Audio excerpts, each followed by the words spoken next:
Sometimes you hear an old song and you can't help but think, whatever happened to these guys? Welcome to Watch Mojo, and today we're counting down our picks for the top 10 one-hit wonders. Where are they now? For this list, we're looking at various one-hit wonders and seeing what they've been up to in recent years. Number 10. Gotye. Back in 2011, you couldn't walk 5 steps without hearing Gotye's Somebody That I Used to Know.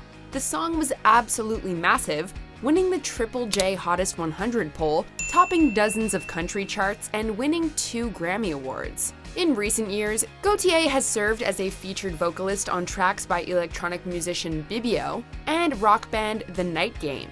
He also founded the Ondioline Orchestra, and the group played at the New York Roulette Mixology Festival in 2018. Gotye also plays the drums and provides the vocals for the rock band The Basics, whose third live album, In the Rude, was released in 2017. Number 9. Fountains of Wayne. No, of course you don't. So to refresh your dusty old person memory, they did Stacy's Mom, one of the biggest power pop singles of 2003. To this date, Stacy's Mom remains the band's only charting single in the US, where it peaked at number 21. The band continued to release music up until 2011, when their 5th studio album, Sky Full of Holes, was released. However, the album proved challenging to make, with vocalist Chris Collingwood blaming his own assertive personality on the persistent strife.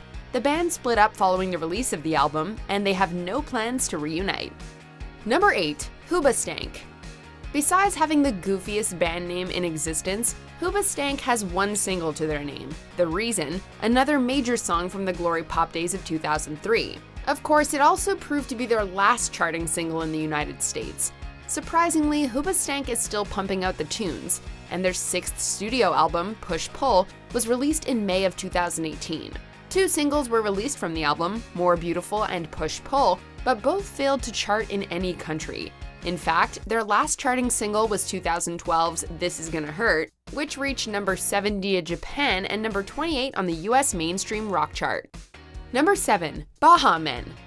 In one sense, it is the Baha Men who let the dogs out.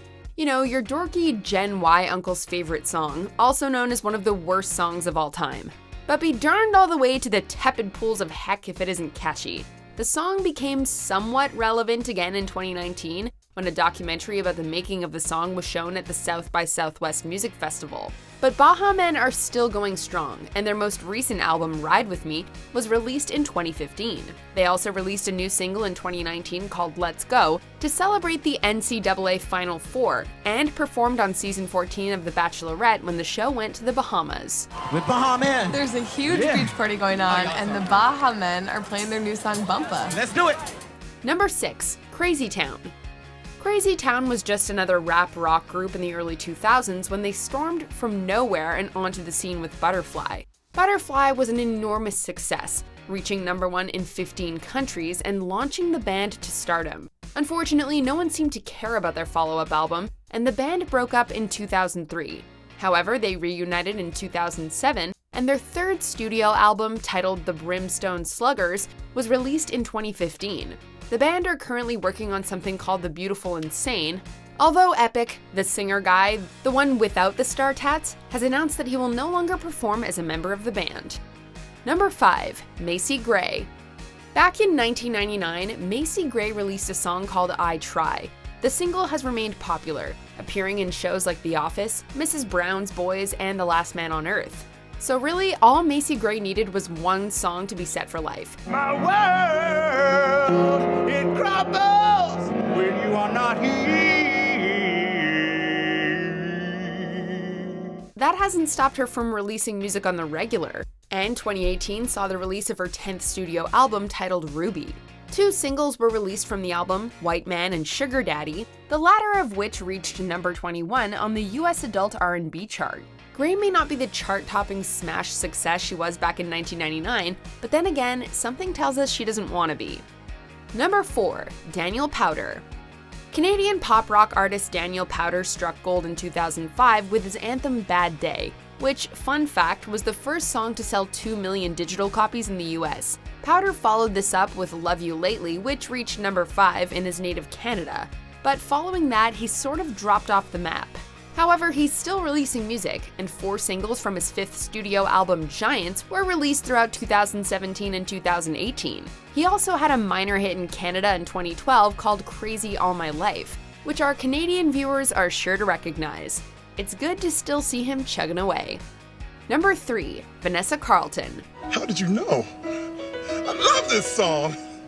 Vanessa Carlton wrote one of the most banging piano melodies this side of Mozart for her hit song 1,000 Miles, which reached number 5 on the Billboard Hot 100. The accompanying album, Be Not Nobody, also reached number 5 in the US and was eventually certified platinum. Oh, the power of a good single. Her follow-up, Harmonium, only reached number 33, and she's since failed to surpass that peak. However, it's not for a lack of trying, as she's released 3 albums since, the most recent of which was released in 2015. Vanessa also made her Broadway debut in 2019, landing the lead role in a limited run of Beautiful, the Carole King musical. Number 2. Gnarls Barkley. This soul duo was composed of CeeLo Green and Danger Mouse, and they released 2 albums in the mid to late 2000s, Saint Elsewhere and The Odd Couple. But their biggest claim to fame is easily Crazy, their neo-soul classic that has been ranked in numerous publications as one of the greatest songs of all time. The duo entered an indefinite hiatus in 2010, although CeeLo Green stated in 2017 that they were working on a new album. CeeLo! Who let you back here? We need you to perform a magical song to open a door to an alternate dimension so we can save our friend from a dragon. Oh, yeah, all right. In the meantime, CeeLo released his 5th solo album, Heart Blanche, in 2015, and Danger Mouse has won numerous Grammy Awards for his production work on albums like El Camino and Adele's 25. Before we continue, be sure to subscribe to our channel and ring the bell to get notified about our latest videos. You have the option to be notified for occasional videos or all of them. If you're on your phone, make sure you go into your settings and switch on notifications. Number 1. Bega. Bega's Mambo No. 5 is perhaps the one-hit wonderest of all the one-hit wonders. This silly piece of music was quite literally everywhere in 1999, peaking at number 1 in nearly every country in continental Europe, Canada, Iceland, and Australia, and peaking at number 3 in the United States. Way to kill the momentum, America! Bega has released 5 studio albums over the years, and his latest output was a little bit of 80s in 2013. He continues to perform relatively well in his surprisingly native Germany, with 3 of his post-Mambo No. 5 singles peaking within the top 40. 2010's Sweet Like Cola peaked at number 38, and 2019's Scatman and Hatman is truly something to behold. Do you agree with our picks? Check out this other recent clip from WatchMojo, and be sure to subscribe and ring the bell to be notified about our latest videos.